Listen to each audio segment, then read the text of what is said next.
Anti-corruption blogger Aleksey Navalny has accused Russia's top investigator of violating multiple laws. He alleges that the Investigative Committee's boss has a residence permit for and owns property in the Czech Republic, which is a member of NATO. This accusation comes as a criminal case against Navalny is reopened. Prime Time's Igor Piskunov can tell us more about all of it. Igor, good evening. So, is Navalny asking Russia's top investigator to jail himself?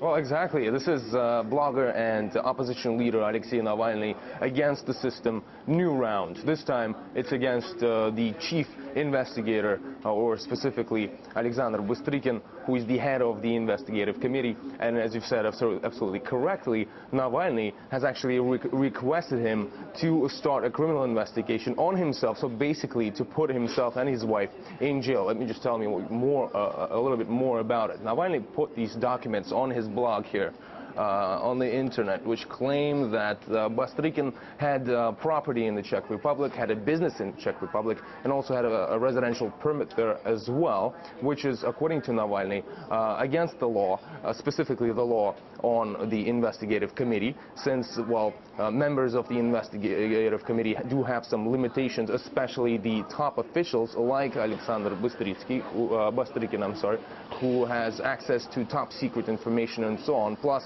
the Czech Republic is a NATO country, so that's, according to Navalny, is very, very suspicious. And, well, he says there's also lots of other laws that Bastrykin's actions violated. And so he, apart from just publishing these documents on the internet, and actually the Czech authorities have already confirmed that these documents are correct, that they are real. Navalny just requested them from the Czech Justice Ministry. He got them freely because it's a really transparent system there in the Czech Republic. You can basically check anybody who owns any property there, or any business, or any permits for residence and all that. So he published that on the website, but also he sent a request to the Federal Security Service and even to President Vladimir Putin.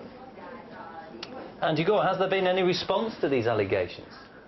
Aleksandr Bastrykin doesn't deny that he used to have property in the Czech Republic and that he used to have a business in the Czech Republic. In fact, he says that he had the business in order to be able to buy property. But at the same time, he says that it is really transparent in the Czech Republic to get all these documents confirming any information on anybody. And so he says that this is really a PR stunt being performed by Aleksey Navalny because that he only published the negative the documents which could be negatively perceived in the public about Bastrykin, but he didn't really publish the documents which say that this business didn't make any dollar. And in fact, now Bastrykin says that if any of the opposition leaders or activists manages to prove that he made at least €1 with that business, he will resign.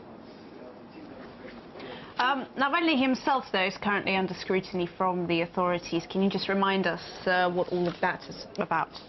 Exactly. Aleksey Navalny is once again becoming a subject of a criminal investigation in a criminal case, which was, it's an old case. It was opened recently. It was reopened upon the request of Aleksandr Bastrykin. This is an old story which goes way back when, well, basically Navalny is being accused.